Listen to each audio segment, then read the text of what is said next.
Père Céleste, je quittais ma maison pour ce lieu de prière, pour te louer, pour t'adorer.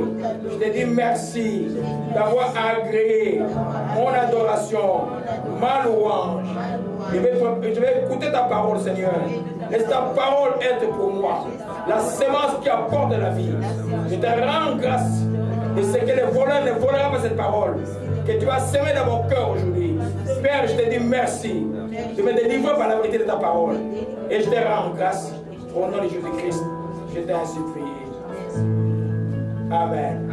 Et garde Dieu, la joie est là aujourd'hui. Garde Dieu, la joie est là, dit le Saint-Esprit, beaucoup de joie.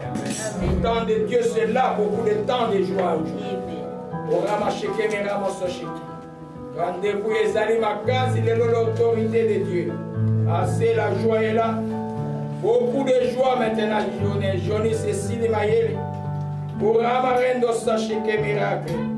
Beaucoup de joie, beaucoup de joie. Tout est là aujourd'hui. Amen. Gloire à Jésus-Christ. Malgré la chaleur accablante, nous sommes dans la joie. Amen. Amen. Le Seigneur est bon. Parce que nous, ici, même quand il fait moins temps, nous sommes là. Aujourd'hui, il fait chaud, nous rendons grâce à Dieu. Alléluia, gloire à Jésus-Christ, que son nom soit béni. Et sois exalté, reprends la joie maintenant. Reprends beaucoup de joie dans la joie maintenant. Tout va bien dans la joie maintenant. Nous tendons, nous aimons comme Sheke Malakaya. Alléluia. Nous continuons avec la série de l'amour. Ne vous fatiguez pas parce qu'au ciel, ce qui va vous suivre au ciel, c'est l'amour. Nous serons jugés par rapport à l'amour que nous aurons exercé sur cette terre des hommes. Alléluia. 1 Corinthiens, nous sommes toujours avec 1 Corinthiens chapitre 13, où l'apôtre Paul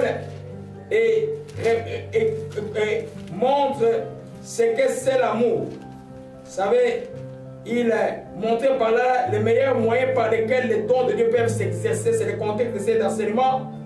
Il disait, il parlait les langues des hommes et des anges. Si je n'ai pas la charité, je dis un air qui résonne, il s'est qui retentit. Quand j'aurai les dons de prophétie, la science de tous les mystères, toute la connaissance, quand j'aurai toute la foi jusqu'à transporter les montagnes. Si je n'ai pas la charité, je ne suis rien. Quand je distribue tous mes biens pour la nourriture des pauvres, et je livre même mon corps pour être brûlé. Si je n'ai pas la charité, cela ne me sert de rien. La charité est patiente. Elle est pleine de bonté. La charité n'est pas envieuse. Elle se vante pour un simple peu d'orgueil. Elle ne fait rien de malhonnête. Elle ne cherche point son propre intérêt.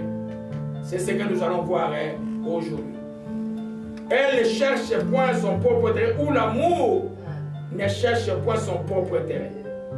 Alléluia. C'est une phase très profonde. Tu sais, tu peux lire la Bible juste. Ah, il ne cherche pas son propre intérêt. Et puis ça, on comprend c'est quoi ça veut dire exactement son propre intérêt. Hier, pendant que j'ai préparé l'enseignement, j'étais vraiment dans une quiétude totale. Et j'ai compris que de toutes les définitions que nous avons vues, la patience, la bonté, l'orgueil et le manque d'orgueil et l'honnêteté, et puis nous sommes arrivés au manque d'intérêt. Le manque ne cherche pas son propre intérêt. Je trouve que c'est la définition qui est la plus explicite et la plus exacte de l'amour. Nous voulons dire l'amour agapé. Nous voulons dire l'amour que la Bible nous enseigne. L'amour que Jésus-Christ a exercé en allant à la croix de Calvaire. Alléluia. Les gens ne savent pas que l'acte de Jésus-Christ à la croix de Calvaire, c'est pourquoi ceux qui aiment Jésus doivent fuir le mal, doivent fuir le péché. Parce que l'acte que Jésus a posé pour nous à la croix de Calvaire, c'était un acte d'amour suprême. Il est mort pour nous. Alléluia. Aujourd'hui, nous voyons l'amour qui ne cherche point son propre intérêt. Je disais que j'ai trouvé ça la plus explicite, la plus exacte, quoique tout se tient. La secrétaire Paul définit tout à l'heure. Mais ne cherche pas son propre intérêt, c'est tellement explicite quand on voit la vie de notre Seigneur Jésus-Christ. En d'autres termes, l'amour donne son intérêt. L'amour fait les choses sans rien attendre en retour. Amen. L'amour ne regarde pas, ce n'est pas la réciprocité.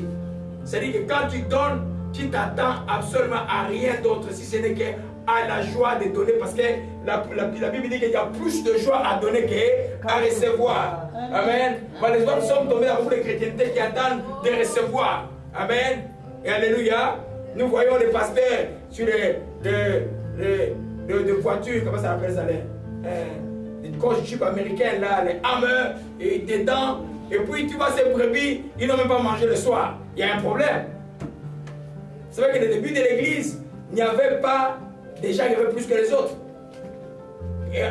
Une vraie église de Jésus-Christ doit être une église où les membres, les chrétiens considèrent toujours les intérêts des autres. Une vraie famille de Jésus-Christ doit être une famille où les autres considèrent toujours l'intérêt des autres. Un vrai pays où Jésus veut régner, c'est un pays où les politiciens considèrent les intérêts des autres. C'est un enseignement qui concerne non seulement nous les chrétiens, ça concerne aussi les non-chrétiens. Parce que un vrai politicien, les gens qui ont installé le régime de santé du Canada, on le connaît. Il y en a, si vous l'étudiez, vous ne passez pas l'examen de nationalité, vous ne le connaissez pas, vous n'avez pas étudié ici, vous ne le connaissez pas, mais vous venez vous bénéficier de ça. Mais c'est quelqu'un qui y a pensé à chaque jour. C'est quelqu'un qui y a pensé. Peut-être ses enfants n'en profitent même pas. Alléluia. Amen. C'est vraiment le président l'amour qui ne cherche point son propre intérêt. Parce que humainement dans le monde, la plupart de nos actions sont conduites par cet amour par intérêt. Alléluia. Dans le monde, partout, il y a l'intérêt. En politique, quand on dit même dans le domaine du développement, ah, l'Occident vient développer votre pays. Non, non, non, non, non. C'est toujours, il y a intérêt. S'il n'y a pas d'intérêt, ils ne viendront pas. Alléluia. Il y a toujours intérêt. Même quand ils envoient des tonnes de nourriture pour nourrir les pauvres, il y a toujours un intérêt derrière.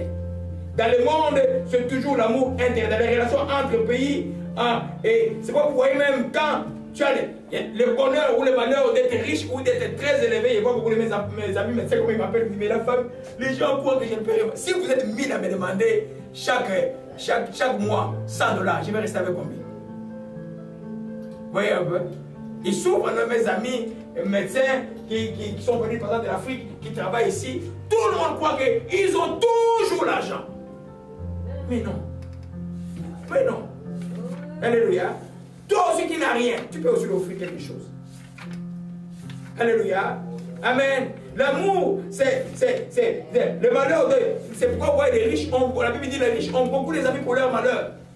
Alléluia. C'est parce que les gens sont remplis de l'intérêt. Chaque fois qu'il veut arriver chez toi, il y a toujours un intérêt. Malheureusement, c'est tantôt sur l'église de Jésus-Christ. Il y a toujours un intérêt que les gens poursuivent. Si vous voyez les gens aujourd'hui ici, aujourd'hui là-bas, un intérêt. Mais la Bible dit non, non, non. L'amour ne cherche pas son propre intérêt. En d'autres termes, quand j'exerce quelque chose, je reviens sur le contexte de l'enseignement, et quand il dit, quand j'ai distribué tous mes biens pour la nourriture des pauvres, j'ai livré mon corps pour être brûlé. Hein? Quand je fais ça, mais je le fais pour que moi je sois vu. Je le fais pour que mon propre intérêt, ce n'est pas de l'amour. Mais si je le fais pour que les gens puissent recevoir, comme l'a fait la pauvre mère Thérèse, ça s'appelle la charité, s'appelle l'amour. Dans un pays où l'évangile n'est pas là, un pays où les casques sont là, où la méchanceté est à son extrême, elle va aider les pauvres abandonnés par les casques en Inde. Alléluia. C'est cette charité-là que nous parlons aujourd'hui. Quand tu fais quelque chose, tu n'attends rien en retour. C'est comme ça que Dieu est venu vers nous. Dieu est venu nous sauver, pas parce que pour profiter de nous quelque chose. Non, il veut nous voir sauvés. Il l'a fait pour notre bien. Alléluia. Gloire à Jésus-Christ. Que ton nom soit béni et soit exalté. Amen. Alléluia. Oh, oh, ma chique, me rando, ma chique. Alléluia. C'est son propre intérêt. Allons un peu dans Romains 8, verset. Romains 8, verset 32. Amen. Gloire à Jésus-Christ. Romains 8, verset 32. La joie de Dieu est là. Amen. Maman, tu peux nous lire? Donnez le micro à maman, elle va nous lire. Au nom de Jésus. Romains 8, verset 32. Au nom de Yeshua. Merci. Lui qui n'a point épargné son propre fils, mais qui l'a livré pour nous tous, comment ne nous donnera-t-il pas aussi toutes choses avec lui? Alléluia. Il n'a pas épargné son propre fils. C'est-à-dire que Dieu a mis le comble de l'amour pour sauver l'homme que je suis, l'homme que tu es. N'aie jamais douté que Dieu ne t'aime pas. Il a fait sans intérêt. Et il veut que ces enfants de Dieu agissent quand ils font le bien envers autrui, que ce soit aussi sans intérêt. Sinon, à ces derniers temps, tu vas abandonner la chrétienté. Parce que dans les derniers temps, l'ingratitude sera encore plus grande qu'il était avant. Nous sommes dans les derniers temps. Les apôtres l'ont prophétisé. Alléluia. Donc quand tu fais le bien, tu fais pour que la personne soit bien. Amen. Tu es dans notre... Tu as la grâce que Dieu te montre les choses avant. Ah là là là. Des fois tu vas dire, hé, la personne qui est en face de toi, tu sais déjà ce que la personne a fait. Mais tu fais quoi? Toi, quand tu fais les choses, tu es dans le service de Dieu. Tu ne fais jamais les choses pour une rétribution humaine. Tu ne fais jamais les choses pour son propre intérêt, pour qu'on te voie. Tu fais les choses pour la gloire de Jésus-Christ. Tout pour la gloire de Jésus-Christ. Là, tu es une personne libre. Si tu fais pour ta propre gloire, ça devient compliqué. C'est pas pour les pasteurs arrêtent et retournent dans la maison. Si j'ai fait pour la gloire de Jésus-Christ, j'ai 5 personnes, je suis joyeux. J'ai 10 000 personnes, je suis joyeux. C'est parce que ce n'est pas à lui, à moi la gloire, c'est à lui la gloire. Alléluia. Gloire à Jésus-Christ. Vous savez que j'ai dit, c'est l'amour la plus exacte. Je vais commencer par quelque chose, je voulais parler, après vous vous réveiller. Vous tous, vous connaissez un peu la vie d'Esther. La jeune Esther, hein, la jeune juive Esther, qui est devenue reine. Vous savez que si elle n'avait pas pratiqué cet amour que je vous enseigne aujourd'hui, le peuple des Juifs ne serait pas vivant à cette époque, on l'aurait exterminé totalement. Qu'est-ce qui s'est passé? Quand Mardoché a écouté la lettre qu'Aman a écrite, Mardoché s'est mis à s'accepter devant le palais du roi, il était défendu d'être là. Mais il était là. Il dit à Sadias, il dit, si tu crois que tu vas t'échapper en n'intervenant pas à cette histoire, toi aussi tu vas mourir avec nous. La femme a dit, vous tous gênez pendant 3 jours, moi aussi je vais gêner pendant 3 jours. Pour qui? Pour le salut du peuple d'Israël. Hein? Amen. Elle était tentée, comme vous allez voir un peu, revenons un peu d'Esther, je vais parler ça après. Prenons un peu d'art. Et je voulais un peu parler de la personne Esther, parce que j'ai remarqué que je ne parle pas beaucoup d'elle. Alléluia. Aujourd'hui je vais beaucoup parler d'elle, parce que la Bible, elle est une. Alléluia. Dans Esther chapitre 4, maman, tu peux nous lire les versets 11 et les versets de 11 à 16, maman.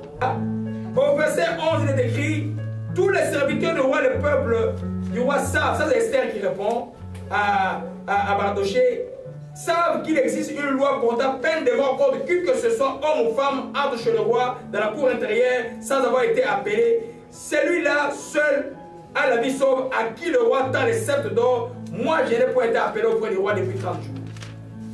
Quand on lui dit d'intervenir, elle a eu peur. Et puis après, les paroles d'Esther eurent rapporté à Mardoché. Mardoché fit répondre au roi, ne t'imagine pas que tu t'échapperas seul d'entre les Juifs parce que tu es entré dans la maison du roi. Si tu t'étais maintenant, les secours de la délivrance surgiront d'autre part pour les Juifs. Toi et ta maison et ton père vous périrez. Qui sait si ce n'est pas pour un temps comme celui-ci que tu es parvenu à la réalité. Alléluia. Amen. Ça c'est notre enseignement. Je pense que c'est sur Esther bientôt là. Nos n'ont pas encore entendu cet enseignement. Au verset 16. Alléluia. Maman, tu es là? Oui. Au verset 16. Maman. Chapitre 4, verset 16. Au nom de Yeshua. Amen. Va, rassemble tous les Juifs. Au nom de Yeshua. Oui, c'est ça, oui. Va, rassemble tous les Juifs qui se trouvent à Suse et jeûnez pour moi, sans manger ni boire pendant 3 jours, ni la nuit ni le jour. Moi aussi, je jeûnerai de même avec mes servantes, puis j'entrerai chez le roi malgré la loi. Si je dois périr, je périrai. Alléluia. Si je dois périr, je périrai. Alléluia. Dans l'amour sans intérêt, il y a un risque que tu prends pour l'autre aussi des fois. Je vais voir tout ça. Il y a comme 2 pilons qui les soutiennent. On va voir ça tout à l'heure. Alléluia, je vais y revenir. Je vais montrer seulement comme en introduction que Esther, les gens parlent des jeunes d'Esther qui le voient sans amour. Ils gênent pendant 3 jours, ils n'ont pas l'amour. Mais non. Esther, les contes du jeune d'Esther, ça veut dire que d'abord, ce n'était pas un jeune pour elle-même. C'était un jeune pour elle, les autres. Alléluia. C'était l'intérêt du peuple. Bien sûr, elle inclut indirectement, mais c'était l'intérêt d'abord des Juifs. Pour qu'ils ne périssent pas. C'était pour la cause commune. Commune. Alléluia. Amen. Il y en a qui ne gênent pas pour les pays, il y en a qui ne gênent pas. C'est pour la cause commune. Jusqu'à ce que tu comprennes, chrétien, que toi là, c'est toi que Dieu a donné comme l'autorité de briser le mal. C'est toi des fois qui dois prier pour ton pays, prier pour ta famille, prier pour ton travail. Les gens de ton travail qui ne connaissent pas Dieu, tu ne verras jamais la gloire de Dieu. Alléluia. Amen. Dans l'amour sans qui cherche son propre intérêt, ou l'amour sans intérêt, c'est là où tu trouves la gloire de Dieu. Amen. C'est ce que Ruth a exercé envers Naomi, la veuve. Alléluia. Et elle a dit simplement, ton Dieu se montre là où tu iras, moi j'irai. C'est ce que Outaï a aussi exercé avec David. David est en train de chasser de Jérusalem. Outaï qui était un Philistin, un Gad. Outaï dit non, on va voir ça tout à l'heure. Il dit non, si je dois périr avec toi mon roi, je périrai avec toi. Alléluia. Amen. L'amour est sans intérêt. C'est-à-dire que toi tu es lié à une cause, tu es lié à cause de quelqu'un. Tu peux risquer ta vie pour elle ou pour lui. Alléluia. Amen. Je ne suis qu'à l'introduction, on va voir ça tout à l'heure. Amen. Amen. C'est ce que Jésus a fait. Jésus s'est livré pour nous. Alléluia. Vous vous souvenez quand Pierre est venu comme ayant pitié de Jésus, quand Jésus a dit qu'il allait mourir à la croix, Pierre a dit non, cela ne t'arrivera pas. Qu'est-ce que Jésus a dit? Arrière de toi, arrière de moi, Satan. Alléluia. Il y a une notion de l'amour qui s'appelle le sacrifice. Amen. On voit cette femme dont le mari, malade à l'hôpital de mois et de mois. La femme, chaque matin, chaque soir, est là. Et on voit où cette femme qui est malade, le mari est toujours là. Sacrifice. Alléluia. Ses parents avec des enfants malades, les parents sont toujours là. Il ne va pas dire non, non, faisons l'éternité sur l'enfant. Non. C'est l'amour qui va jusqu'au bout de la chose. C'est l'amour éternel. L'amour est sans intérêt. Qui ne cherche pas son propre intérêt. Amen. Alléluia. Quand tu cherches ton propre intérêt, tu n'es pas dans l'amour. Tu es dans l'égoïsme. Tu es dans la cupidité. Alléluia. Gloire à Jésus-Christ. Que son nom soit béni et soit exalté. Alléluia. Il est impossible que personne égoïste recherche les intérêts des autres. Quand il y a de l'égoïsme, on ne peut pas chercher les intérêts des autres. Aujourd'hui, la carence chrétienne aujourd'hui, parce que les chrétiens sont égocentriques. Écoutez leurs prières. Seigneur, donne-moi, donne-moi, donne-moi, donne-moi. Jamais une voix, que le Premier ministre a dit quelque chose de dangereux, il faut prier pour le pays. Jamais une voix, oh, dans mon quartier, il y a des drogués qui entrent maintenant, mais mes enfants, les enfants vont dire comment? Non, non, ils vont, non, moi mes enfants, je les garde. Non, les chrétiens doivent avoir l'œil pour les autres. Amen. Hier, j'ai rentré, avant que j'ai rentré la nuit, le vendredi, j'arrive, j'étais fatigué. J'arrive, je trouve au coin de notre immeuble un prêtre hindou assis. À quelle heure là? 23h30. J'entre dans la maison, je pose mon sac, je dis à moi, je vais parler à ces messieurs-là. Je viens, je le regarde, je dis, monsieur, Jésus-Christ t'aime, que Jésus te bénisse, qu'est-ce que tu fais ici? Il me dit, non, moi je suis le prêtre du temple hindou qui est ici. Mais qu'est-ce que tu fais là? Il va me tendre la main, ne me tend pas la main d'abord. Moi je vais te tendre la main, moi, au nom de Jésus-Christ de Nazareth. Sache que, parce que je le vois toujours dans les quartiers, la nuit, en train de parler, de parler. Sache que tes œuvres ne peuvent pas marcher ici, monsieur. Jésus-Christ t'aime. Tu as compris? Et puis je suis parti, il est parti. Vous voyez un peu? Mais c'est pour tout notre complexe. Il était en train d'envoûter les complexes. Et je ne sais pas, certainement ils ont su qu'il y avait des gens qui priaient dans les complexes. Amen. Tu fais les choses toujours pour l'intérêt des autres. Les malheurs des pays africains, c'est ça. Il n'y a personne qui a les nations de sacrifice. Les gens qu'on appelle les héros, je dis, c'est les gens qui sont sacrifiés pour les nations. Les Lumumba, les Kwame Nkrumah et tous ces gens-là. C'est les gens qui sont sacrifiés pour la cause de l'Afrique. Les Martin Luther King, c'est les gens qui sont sacrifiés. Leur vie, leur famille. C'est la pratique de l'amour sans intérêt. Ce n'était pas pour leur propre intérêt, c'est pour l'intérêt des autres. Alléluia. C'est tellement important dans la vie. Quand tu es enfant de Dieu, tu dois être actif. Et quand tu as l'amour qui ne cherche pas son propre, tu seras actif par rapport à la cause de l'autre. Alléluia. Gloire à Jésus-Christ, ton nom soit béni et soit exalté. C'est l'amour qui perdure. L'amour qui ne cherche pas son propre intérêt. Parce qu'il n'y a pas d'intérêt. Si l'intérêt pour moi, pour Déborah, simplement qu'elle soit une meilleure athlète. Moi, donc je cherche juste l'intérêt. Moi, père, papa, de voir juste Déborah, mais tu vois un peu, je cherche mon intérêt à moi au lieu de chercher l'intérêt de l'enfant. Le jour où cet intérêt va cesser, donc mon attention sur cet enfant cessera aussi. J'ai dit que j'aime mon enfant comme Dieu l'a donné, quels que soient les déboires qui vont arriver dans sa vie, je vais devoir continuer à aimer mon enfant. La même chose dans la relation avec n'importe qui que tu as dans la vie, tu ne peux pas aimer les gens pour ton propre intérêt, pour que toi tu puisses profiter d'eux. Les chrétiens ne peuvent pas être profiteurs. Les chrétiens doivent être celui qui donne, celui qui fait la joie des autres. Alléluia. Peut-être que tu as discuté avec quelqu'un qui n'a pas la foi. Hier j'ai ri. Hier c'était. Hier j'ai ri. Quelqu'un m'a appelé de quelque part pour une aide urgente. Mais j'avais absolument. J'avais juste dans ma poche un petit montant d'argent, je ne dis pas. Alors, j'ai dit, mais comment je vais faire? Je ne savais pas quoi faire. Finalement, j'ai parlé avec merveille, je n'ai pas trouvé de solution. Mais je suis rentré, j'ai dit, Seigneur, je suis intéressé sur l'amour. Je n'ai pas ma propre substance, j'envoie. Parce que pour j'étais un enfant qui manque de médicaments le soir.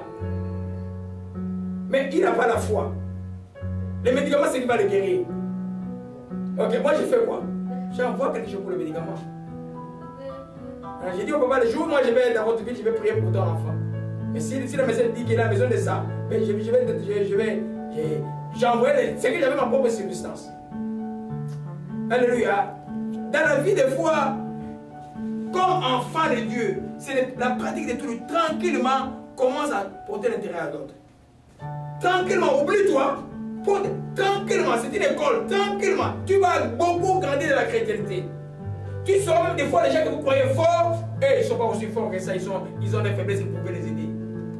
Alléluia. C'est un amour qui nous pousse à pouvoir considérer toujours, déconsidérer nos avantages, à compter qu'est-ce qui est avantageux pour l'autre. Alléluia. Amen. C'est un amour, je disais, qui est perdu, c'est un amour qui ne cherche pas son propre intérêt, parce qu'il n'existe pas à cause d'un objet d'intérêt. Donc il n'aime pas quelqu'un parce qu'il a ou il est ceci. Tu l'aimes parce que l'amour de Dieu en toi est là pour l'aimer. Alléluia. Quand je vous ai parlé un peu de Taï, alors dans 2 Samuel 15, verset 21, je crois que c'est la première fois que je vous parle de Taï. 2 Samuel 15, gloire à Jésus-Christ. Tout est là aujourd'hui. Alléluia. Oui, au nom de Jésus. 2 Samuel 15, verset 21. Alléluia. 2 Samuel 15. Au nom de Jésus-Christ. Verset 21. Chapitre 15, verset 21.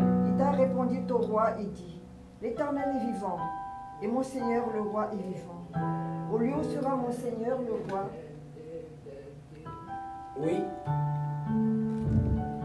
Soit pour mourir, soit pour vivre, là aussi sera son serviteur. Ah, amen. Amen. Il dit, Itaï dit, répond au roi. Itaï d'abord c'est qui? C'est un gars. Vous savez, David n'avait pas qu'autour de lui des Juifs. Il y avait aussi des Philistins, les gens qu'il a amenés de sa ville de Ticlag et tous ces gens-là, qui étaient autour de lui. Les Gades, c'est les Philistins, qui étaient comme aussi tout près. C'est pas aujourd'hui les mercenaires qu'on voit en Afrique, là, les présidents avaient des Gades étrangers. Des temps de David, il y en avait. Alors, imagine-toi que David, le roi, maintenant son propre fils de chasse. Tout le monde, certains sacrificateurs l'ont trahi. Les gens, tout le monde l'a trahi. Et lui, il part, mais cet étranger-là dit non, écoute, il dit au verset 15, le roi dit à Itaï et à Gad, pourquoi viendrais-tu avec nous? Retourne et reste avec le roi, car tu es étranger, même qui a été amené de ton pays. Donc, tu es arrivé d'hier. Aujourd'hui, je te ferai errer avec nous, ça et là, quand je ne sais même pas moi-même où je vais. Retourne, amène tes frères avec toi. Que l'Éternel use de bonté et envers toi de bonté et de fidélité. Utaï répondit au roi, Éternel est vivant, mon Seigneur le roi est vivant. Au lieu où sera mon Seigneur le roi, soit pour mourir, soit pour vivre, là aussi sera ton serviteur. Voilà quelqu'un qui aimait David. C'est un étranger. Il va trouver les gens qui t'aiment plus que ceux qui sont de la propre famille des fois. Voilà quelqu'un qui t'abandonne. Tu es dans les troubles, dans les problèmes. La personne dit non, non, le roi, là où tu vas mourir. David ne sait pas où il va. Il lui dit, comme c'est un homme rempli d'amour, il dit non, non, je vous ai amené ici. Maintenant, moi, je ne sais pas où je vais. Prends tes frères, je vous libère, allez là où vous allez. Non, non, non, mon roi, là où tu vas mourir, moi aussi, je vais mourir. L'amour sans intérêt, c'est le seul amour qui transcende les épreuves, qui ne s'arrête jamais quand il y a des épreuves. Vous allez voir que quand vous êtes fort, quand vous êtes intelligent à l'université, quand vous avez beaucoup d'argent, vous avez beaucoup d'amis. Je me souviens de ça quand je suis arrivé ici comme étudiant. Je suis quand même une famille d'étudiants un peu privilégiée par rapport à ce que j'ai fait par avant et la manière dont je suis arrivé ici. Mais quand tu n'as plus ces choses que les gens cherchaient, tous ces disparaissent. Parce qu'eux, ils ont l'amour pour un intérêt. C'est pourquoi les vrais hommes sages, même quand il est président de la République, ses amis qu'il avait quand ils étaient enfants, il va toujours les visiter. Alléluia. Parce que l'amitié est basée, la vraie amitié est basée sur l'amour qu'il cherche pour son propre intérêt. C'est l'amitié que David avait avec Jonathan, fils de Saoul. Qu'il cherche pour son propre intérêt. Tu aimes quelqu'un, non pour profiter de lui, mais pour lui faire du bien, pour désirer voir le bien. Amen. Alléluia. Amen. Gloire à Dieu. C'était un amour qui résistait aux épreuves. Aux épreuves. Alléluia. Quand on examine la vie de David, vous allez voir que, surtout l'histoire d'Absalom, ça nous montre que beaucoup de gens étaient avec David par profit. Même les sages comme Achitophel étaient là pour le profit. Quand le fils a eu le royaume, tout le monde est parti chez le fils. Et c'est le monde d'aujourd'hui là. Pour toi, ton Trump comme président, ah non, tu restes. Ces gens-là, tous vont te fuir. Ils sont là pour leur intérêt. Parce qu'ils ne connaissent pas Dieu, ils n'ont pas l'amour agapé. Alléluia. Crains Dieu et respecte la constitution du pays, parle tranquillement. Alléluia. On cause beaucoup de problèmes en Afrique aujourd'hui parce que simplement, les gens, il y a beaucoup de flatteurs, on va voir ça tout à l'heure. Alléluia. Quand nous voyons, alors maintenant, un autre exemple, je disais que c'est l'amour qui transcende les épreuves, c'est-à-dire, non, aucune épreuve ne peut, par exemple, vous séparer de l'amour de Dieu manifesté en Jésus-Christ. Le texte de Romains le dit, ni la mort, ni la vie, ni les choses ne peut séparer cet amour. La même chose, quand tu aimes quelqu'un sans intérêt, puisqu'il n'y a pas d'intérêt, cet amour-là va perdurer. Va perdurer. Il y a quelqu'un que j'aime beaucoup qui m'a presque, dans l'erreur, qui m'a presque grondé la semaine passée. J'ai regardé silence, j'ai des larmes aux yeux. J'ai vu comme la mort devant la personne, j'ai juste gardé silence. J'ai juste gardé silence. J'ai dit, qu'est-ce qui se passe? J'ai juste gardé silence. Juste aujourd'hui, je garde silence. Mais lundi, je vais voir la personne, lui rappeler certaines choses. Hein? Des fois, on envoûte quelqu'un, et puis toi, tu ne sais pas. Toi, que Dieu a mis comme gardien de la personne, tu t'énerves, la personne meurt.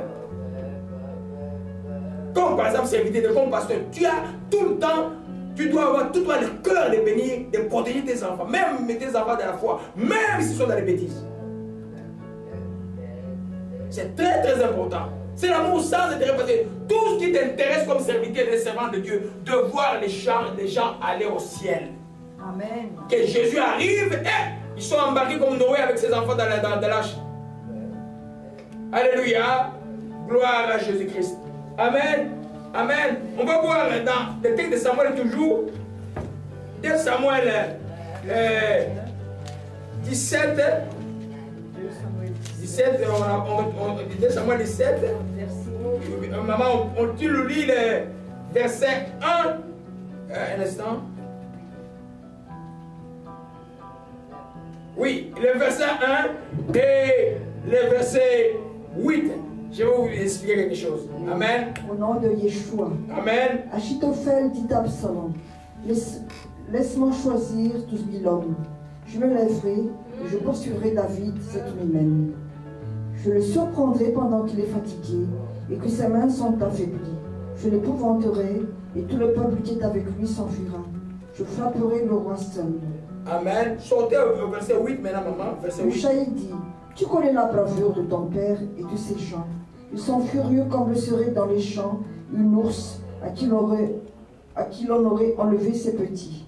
Ton père est un homme de guerre. Il ne passera pas la nuit avec le peuple. Voici maintenant, il est caché dans quelque fosse ou dans quelque autre lieu.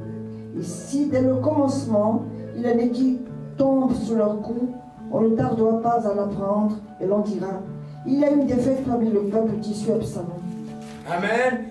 Regardez ces deux noms, Ushali et Achitophel. Quand je vais enseigner sur la sagesse de l'année prochaine, je vais revenir sur deux noms. C'est très important. Et Achitophel a trahi. C'était un homme. Il y a des gens comme ça qui sont nés comme ça avec la sagesse. Soit dans la vie, quand vous connaissez quelqu'un qui a la sagesse, confiez-vous. Dans la chrétienté, il n'y a pas que la foi. Il y a aussi la sagesse. Voilà ces jeunes prophètes, on dit un vrai prophète, il paraît. C'est quoi le pays de Mugabe là? Au Zimbabwe, qui en prêchant dans les ciels, il y a beaucoup de miracles à l'église, et puis il sort des contextes des miracles, il dit, il était prêchant sur Daniel dans le feu, il dit, moi aussi maintenant je vais mettre de l'essence sur moi, le feu ne me brûlera pas comme le feu n'a pas brûlé Daniel. Il est mort, et les 12 personnes qui allaient les sauver sont morts aussi, brûlés par le feu. Est-ce que Daniel, quand il était dans le feu, c'est lui qui voulait aller dans le feu? Mais c'était une punition. Ils sont morts la semaine passée. Hein? C'est pourquoi quand vous avez des dons, laissez-vous encadrer par la parole de Dieu. On rapporte que c'était un vrai prophète de Dieu. Mais des fois, l'orgueil, il peut vous tomber dans l'aveuglement. J'ai parlé de la sagesse. Vous voyez le verset 23, parlant d'Achitophel, il dit, le conseil donné à cet homme, Achitophel avait autant d'autorité qu'on lui consultait Dieu lui-même. Il a dit tous les conseils d'Achitophel, soit David, soit pour Absalom. C'était un homme, quand il donnait un conseil, c'était comme ça, pour gagner la guerre. Et même là, il allait être tué parce qu'il savait que, parce qu'ils ont suivi le conseil de Kushai, Absalom qui conseillait maintenant va mourir. Il y a des gens comme ça. Mais il n'a pas gardé l'amitié avec David.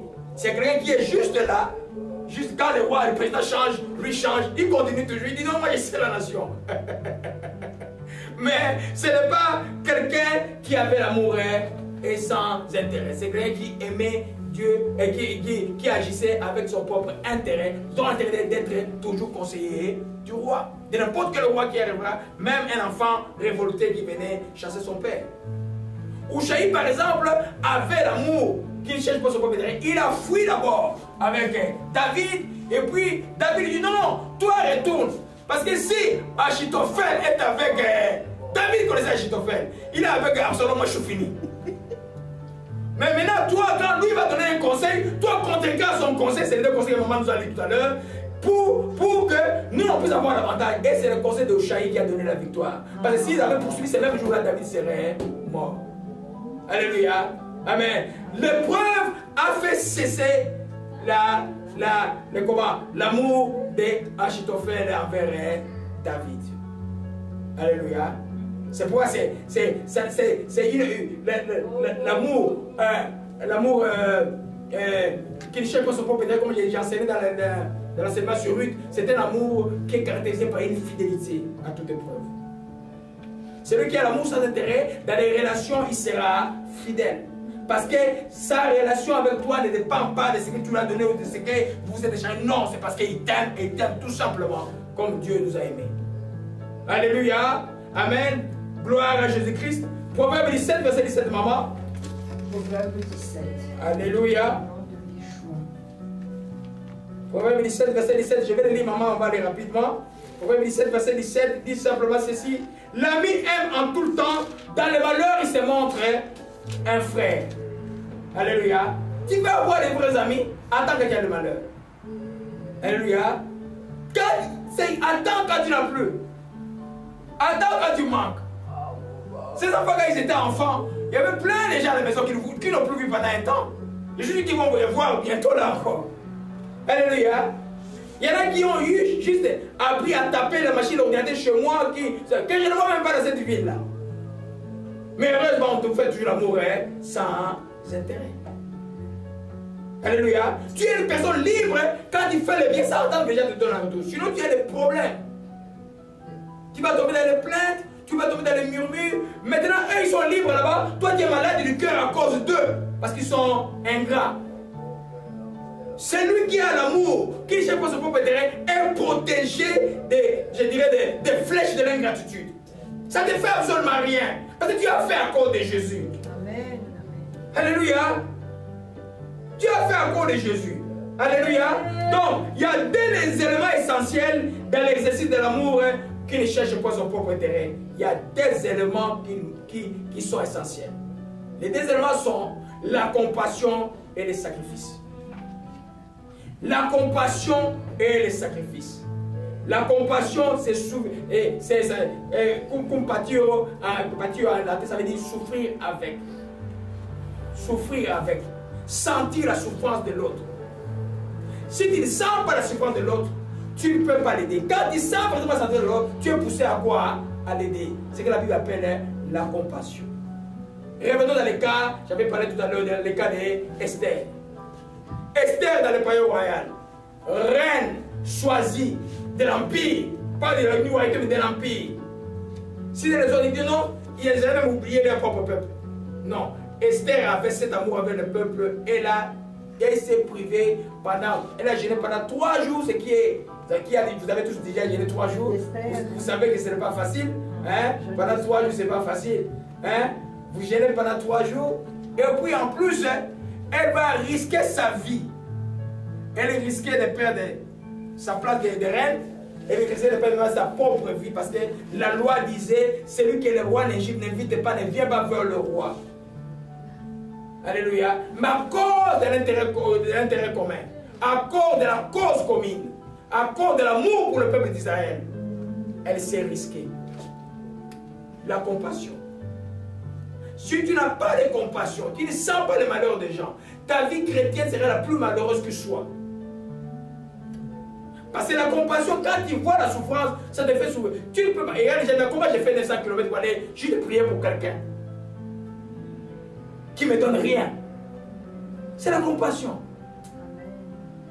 Des fois, je dis, Seigneur, mais pourquoi je dois me déplacer? Toi, agis là, parce qu'il n'agit pas, il dit, va, tu fais quoi? Tu prends la route pendant 900 km et puis tu reviens. Vous comprenez un peu? La compassion, c'est la compassion et les sacrifices. Alléluia. Et un autre exemple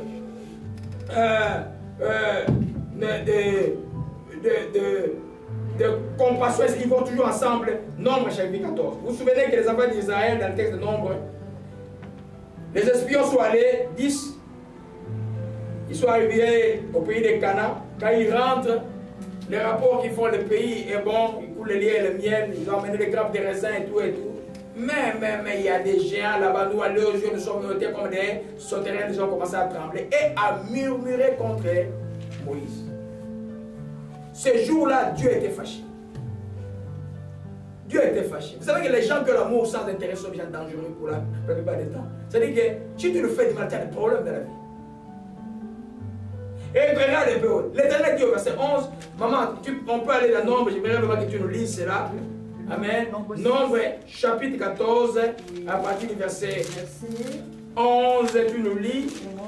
Au nom de Yeshua. Jusqu'à. Au nom de Yeshua. Jusqu'à 11 jusqu'à 17. Et l'Éternel dit à Moshe, jusqu'à quand ce peuple me méprisera-t-il? Jusqu'à quand ne croira-t-il pas en moi, malgré tous les prodiges que j'ai faits au milieu de lui? Je le frapperai par la peste, et je le détruirai. Mais je ferai de toi une nation plus grande et plus puissante que lui. Moshe dit à l'Éternel, les Égyptiens l'apprendront, eux du milieu desquels tu fais monter ce peuple par ta puissance. Ils le diront aux habitants de ce pays. Ils savaient que toi, l'Éternel, tu es au milieu de ce peuple, que tu apparais visiblement, toi, l'Éternel, que la nuée se tient sur lui, que tu marches devant lui le jour dans une colonne de nuée et la nuit dans une colonne de feu. Si tu fais mourir ce peuple comme un seul homme, les nations qui ont entendu parler de toi diront, l'Éternel n'avait pas le pouvoir de mener ce peuple dans le pays qu'il avait juré de lui donner. C'est pour cela qu'il l'a égorgé dans le désert. Maintenant que la puissance du Seigneur se montre dans sa grandeur, comme tu l'as déclaré en disant: L'Éternel est lent à la colère et riche en bonté.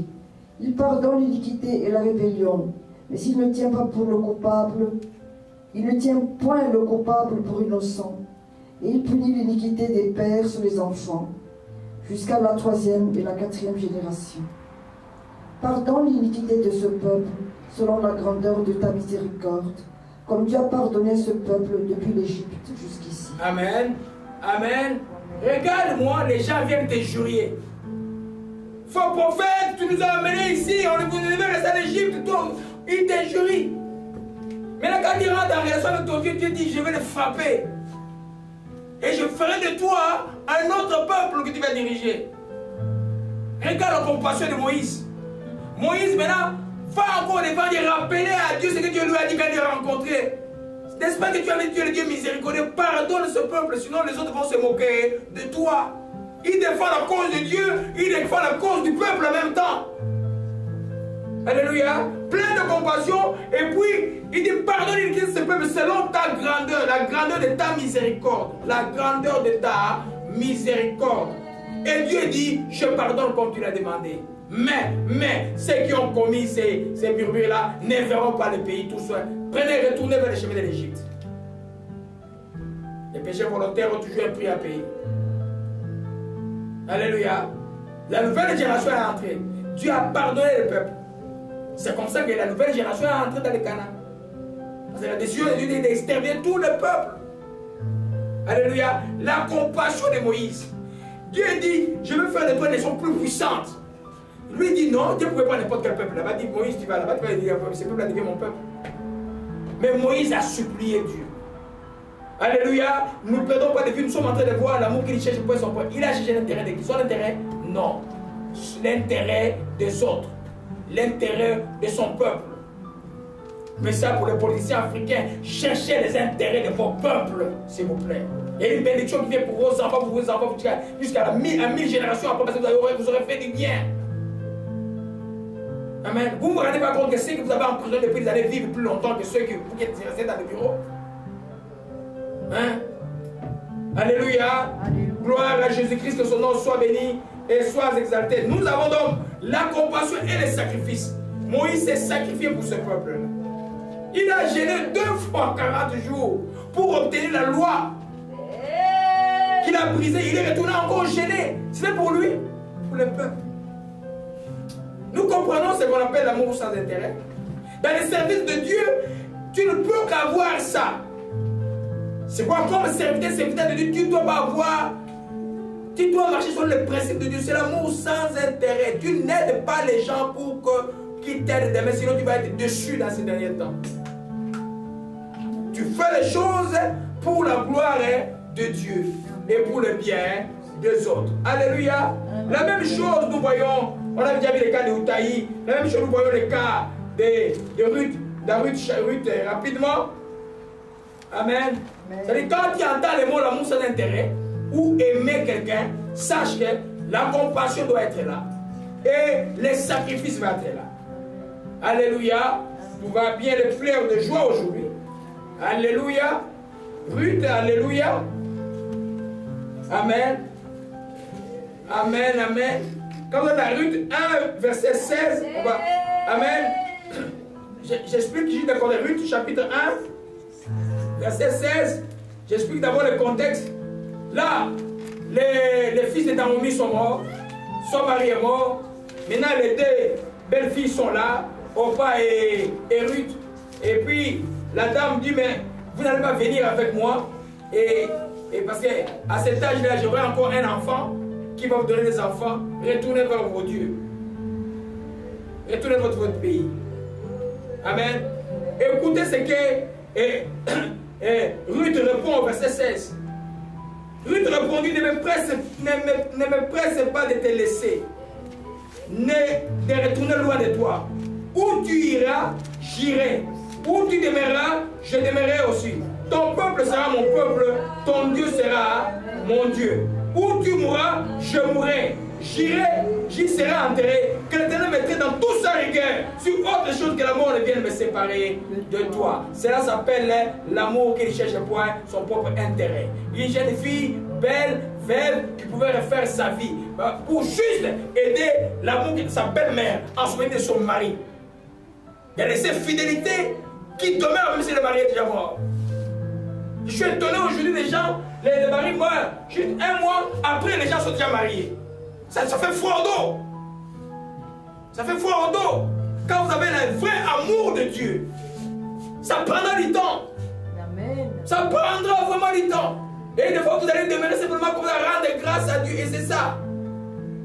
Alléluia. Vous voyez ici elle dit que autre chose, c'est la mort qui va nous séparer. Est-ce qu'elle est déjà en Israël? Non. Elle était encore dans son pays. Et maintenant, elle dit, je vais te suivre dans ton pays. Ne sachant pas où elle va, quel obstacle qu'elle va rencontrer.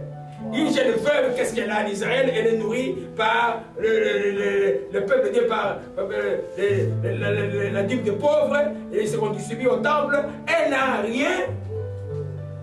Mais à cause de l'amour, cette femme, vous connaissez l'histoire, elle est devenue ancêtre de Jésus-Christ. L'amour qui ne cherche pas son devoir. Si vous avez l'occasion de faire du bien pour les gens, faites-le. Amen. Il y a mon voisin qui me déclare aujourd'hui, il est haïtien, il me dit tout le monde que lui il est juif aujourd'hui et que les Africains ont vendu, c'est les méchants qui ont vendu les Africains, qui ont vendu les juifs, donc les noirs des îles sont des juifs, et puis c'est les Africains qui les ont vendus, une théorie qui est sortie aux États-Unis. J'ai dit frère, tu es dans les mauvais chemins. Chaque jour, il dit, on discute pendant 2 heures de temps. Mais il a eu un problème sérieux il n'y a pas longtemps. Il n'était pas allé chercher ailleurs. C'est moi qui l'ai venu voir. Et en passant, il par ses femmes. C'était pas que je regarde, il ne peut pas te parler en face, il envoie sa femme. J'ai dit, je vais vous aider tranquillement. Il voulait avoir une parole qui pouvait aider son mari. J'ai donné le numéro de mon ami pasteur Amanda qui est avocat. Et puis, ils sont allés, les a aidés. Il dit, on vient de la part du pasteur Laurent. Il les a aidés. Au lieu de payer 4 000 $, ils n'ont rien payé, ils ne pensaient rien. Alléluia. Sans intérêt.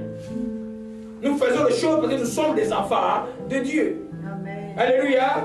Amen. Nous voyons là, bien aimé, que Ruth a eu la compassion. Et aussi, il a fait un sacrifice. En d'autres termes, ça lui a coûté quelque chose. L'amour qu'il cherche pour ton propre intérêt te coûtera ton ego, te coûtera ton temps, te coûtera même beaucoup de choses. Des fois, et quand, comme m'avait dit la prophétesse là, il y a des dimanches, tu seras peut-être incompris. Alléluia. Mais cet amour-là a une finalité certaine. Celui qui doit te récompenser va te récompenser. Toi, tu ne cherches pas ton propre intérêt par aux hommes, mais Dieu, lui, dans sa loi, va te récompenser. Amen. Alléluia. Gloire à Jésus-Christ. Amen. Amen. Donc, encore un exemple, parce que la deuxième partie est tellement solide, je crois que je vais l'entamer dimanche prochain. Alléluia. Amen. Nous retenons deux choses aujourd'hui, d'abord d'avancer. Que quand j'aime sans intérêt, la chose que je dois avoir en moi, si je le manque, demander dans la prière, la compassion. Et puis les sacrifices. Les sacrifices dépendent de la volonté et de la foi. Amen. Quand Esther a dit, allez gêner, j'irai, c'est un risque de foi. C'est un sacrifice. Et ce sacrifice, elle a pris le risque et dit, je vais voir le roi. Quand elle voit le roi était tout souriant. Elle a gagné le combat. À cause de l'amour qui ne cherche point son propre intérêt. Alléluia. Amen. Un autre exemple familier que nous avons dans Luc chapitre 10, vous connaissez, c'est l'exemple du Samaritain. Amen. Amen. Quand on était à la fois, on disait le bon Samaritain. Mais c'est simple, c'est le Samaritain. C'est Luc 10, verset.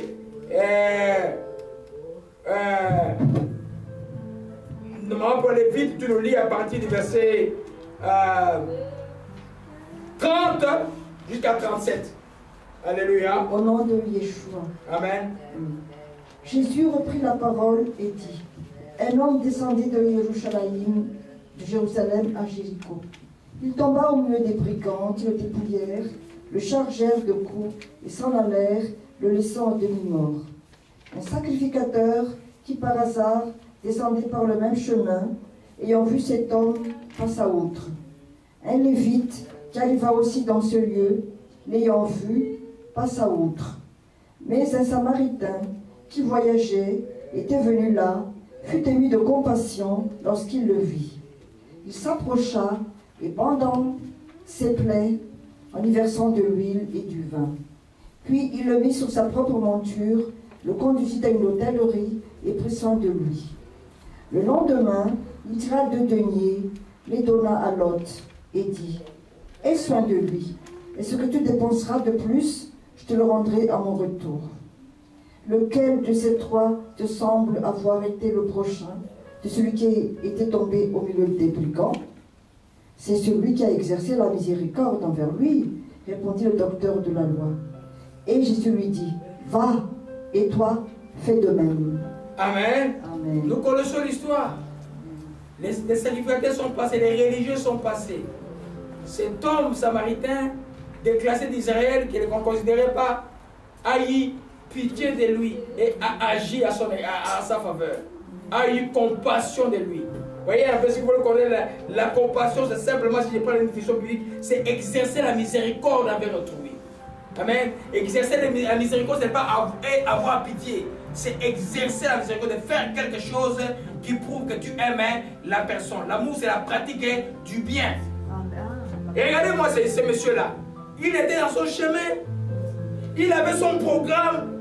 Il avait peut-être un voyage de business. Il allait ailleurs. Il avait son temps. À l'époque, il n'y avait pas de voiture. Ça prenait peut-être 2 jours de voyage. Mais il a arrêté son voyage. C'est un sacrifice ou pas? Il a arrêté son voyage. Il a soigné le monsieur. Il a amené à l'hôtel. Il a sorti de sa propre poche l'argent qu'il pouvait faire avec autre chose. Il a fait soigner. Alléluia. Il a exercé la compassion. Il a s'est sacrifié pour son prochain. Il y en a aujourd'hui qui peuvent bousculer leur programme pour les autres. C'est dangereux. Un jour, Dieu va te pousser à bousculer ton programme pour les autres. Pas un temps de prier pour les gens. Pas un temps de passer le temps à dire non, aujourd'hui là, je vois mon voisin là, il boit beaucoup. Je vais prendre même une journée de jeûne pour mon voisin. Dieu va t'écouter. Alléluia. Les Juifs, quand ils étaient à Suse, quand ils ne savaient pas ce que Mardochée s'est dit avec sa nièce, ils ne savaient pas rester gênés. Alléluia. C'est seulement ceux qui étaient autour de lui qui savaient. Amen. Mais les résultats étaient là. De nous dire simplement quoi? Que chaque fois qu'il y a la compassion, les sacrifices doivent suivre. Les sacrifices ne peuvent agir que par la foi et l'effort. C'est-à-dire qu'il dit non, non, mon temps me met cher, mais je vais te sacrifier mon temps pour l'autre. Donc l'amour que tu as pour lui est tellement fort, il te fait couper ton temps, il te fait prendre ton temps, il te sacrifie pour l'autre. Et Dieu aime, c'est ce que Jésus a fait pour nous à la croix de Calvaire. D'être 33 ans dans cette enveloppe, 33 ans, pour Dieu c'est quand même long. Hein? Il est resté là-bas tranquille, et puis tranquillement aller à la croix, souffrir pour nous, pour que nous soyons sauvés. Jésus s'est sacrifié pour nous. Alléluia. Alléluia. Gloire à Jésus-Christ. Amen. Tout ce que j'ai dit, Jésus le résume dans Jean 15, verset 12, maman, rapidement. Totale surprise. Jean 15. Oui, Jean 15. Verset 12. Oui. Au nom de Yeshua. Oui. C'est ici mon commandement. Aimez-vous les uns les autres comme je vous ai aimés. Il n'y a pas de plus grand amour que de donner sa vie pour ses amis. Vous êtes mes amis si vous faites ce que je vous commande. C'est fini, maman, le verset 13. Répétez, le verset 13. Il n'y a pas de plus grand amour que de donner sa vie pour ses amis. Alléluia. C'est ça l'amour. Tu ne peux pas donner ta vie pour tes amis. Si tu regardes ton intérêt, tu vas fuir. Quand il y a le peuple, tu vas fuir. Quand il y a le danger, tu vas fuir. Si toi tu es bien, tu ne peux pas suivre ça.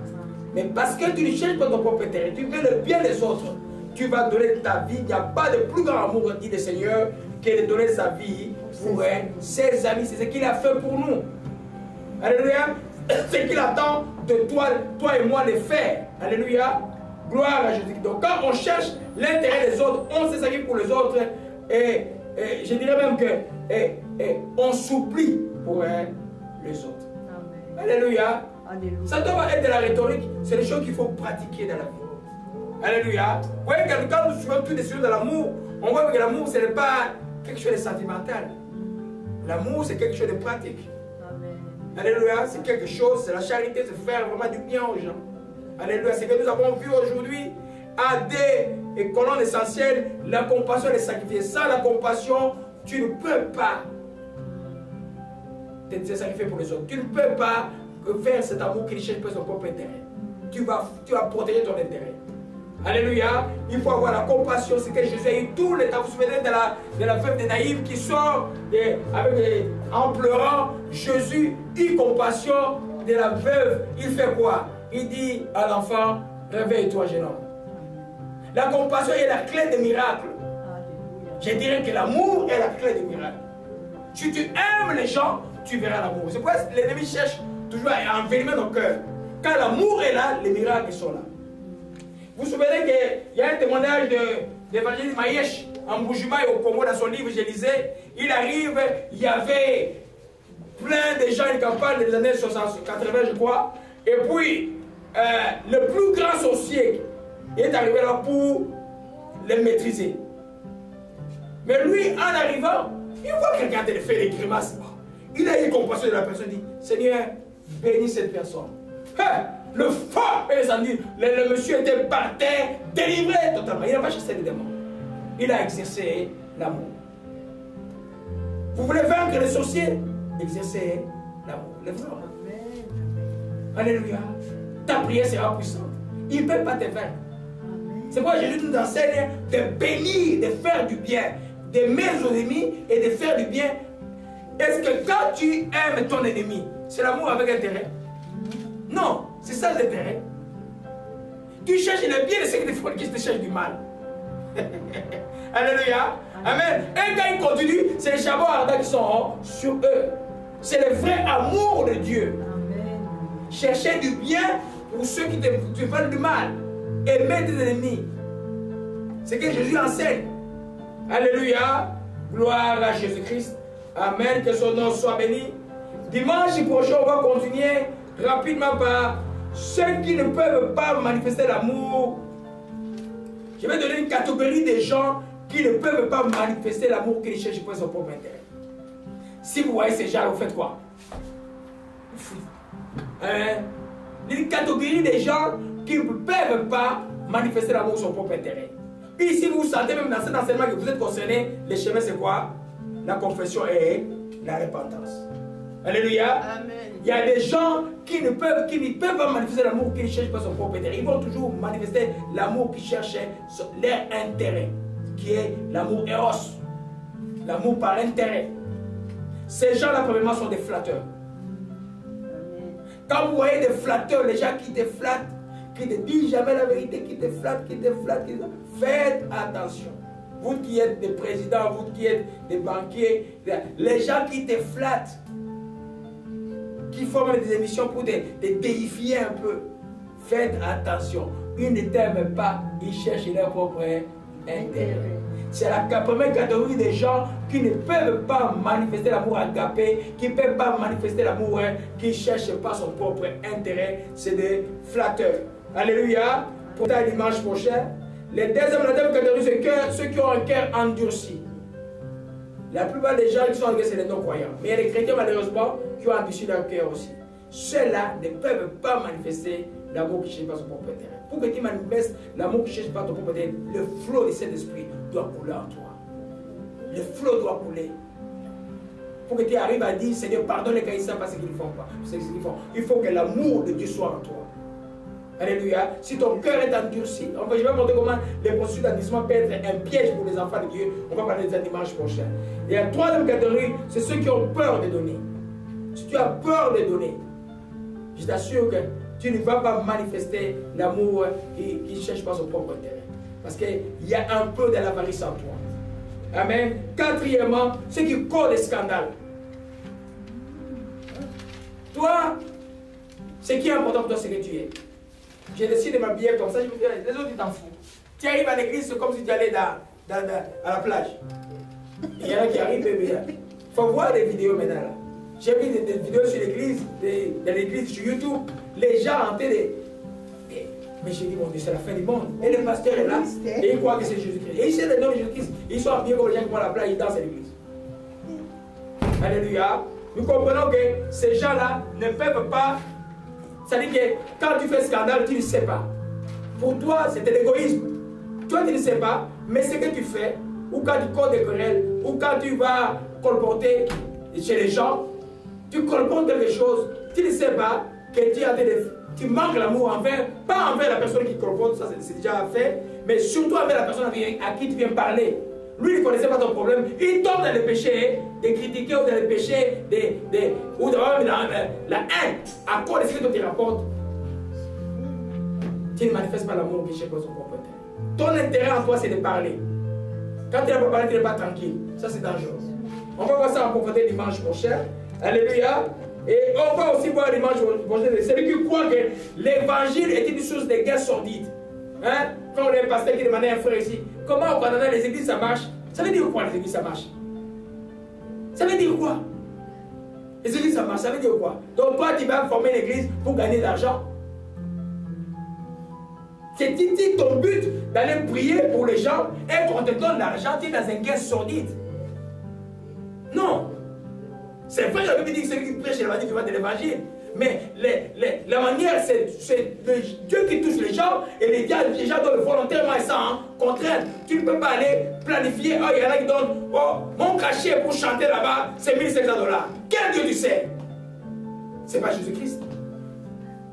est caché dans Dieu. Mais celui qui n'a pas l'argent pour payer ton ticket, donc il ne peut pas écouter ce que tu chantes ou ce que tu prêches. On va voir ça dimanche prochain. Tout ça, c'est la catégorie des gens qui ne peuvent pas développer l'amour, qui ne cherchent pas son propre intérêt. Parce que c'est leur intérêt qui primera en tout. Et on va terminer dimanche prochain. Cette fois, je suis venu encore sur les questions diagnostiques. Ça va être très intéressant pour nous. Des fois, tu dis, ah non, moi je crois que je n'ai pas cet amour-là, je n'ai pas ton propre intérêt. Mais dans les questions que l'Esprit m'a données hier, c'est très fort, mes bien-aimés. Je vais prendre juste une ou deux questions. Et ces bonnes actions sont motivées parce que les gens vont te redonner ce que tu as fait comme bien. Est-ce que ce que tu fais pour toi, chaque fois que tu poses une action, tu attends ce que les gens te retournent ce que tu as fait? Si la réponse est oui, c'est l'amour qui cherche son propre intérêt. Là, ça demande la repentance. Alléluia. Et la deuxième question, est-ce que quand quelqu'un ne te rend pas le bien, c'est la même question que je tourne en envers, qui dit, est-ce que quand quelqu'un ne te rend pas le bien que tu l'as fait, la déception te pousse-t-il à cesser de faire le bien à tout le monde? Quelqu'un m'a parlé de ça la semaine passée, ça m'a fait mal au cœur. J'ai dit non, il ne faut pas cesser de faire le bien. Ne cesse jamais, tu vas regretter plus que l'épreuve que tu vis quand tu connais Dieu. La Bible dit, dans les Galates, rapidement, Galates 6, verset 9, vous ne terminerez pas là. Alléluia. Galates 6, verset 9. Au nom de Yeshua. Amen. Galates 6, verset 9. Oui. Oui. Ne nous laissons pas le bien, car nous moissonnerons en temps convenable si nous ne nous relâchons pas. Amen. Donc quand tu te relâches à cause de quelqu'un qui t'a rendu le mal, c'est qu'il y a un risque que l'amour que tu as existé avec cette personne soit un amour avec un intérêt. Alléluia. Je crois que le temps court, on va terminer par là. On va continuer avec les questions. Tout ça, on va voir dimanche prochain. Ça sera très très intéressant comme enseignement et comme étude pour nous tous. Alléluia. Éternel, nous glorifions ton nom et nous te rendons grâce encore en ce midi. Te disant merci, Dieu de grâce, pour ce que tu nous enseignes, car notre intérêt c'est de voir Jésus-Christ. Tu as dit l'amour qui ne cherche pas son propre intérêt. La charité ne cherche pas ton propre intérêt. Aide-nous et aide chacun de tes enfants, au Père, à demeurer dans cet amour et à grandir dans cet amour, ô Dieu de grâce, qui ne cherche point son propre intérêt. Que notre intérêt soit ta gloire, Jésus-Christ. Que notre intérêt soit ceux des autres, Dieu de grâce. Père, nous gardons grâce encore une fois. Merci de nous rendre capables de le faire. Nous te disons merci. Que ton nom soit béni et soit exalté. Nous te rendons grâce. Au nom de Jésus-Christ, nous t'avons ainsi prié. Amen. Acclamons le Seigneur.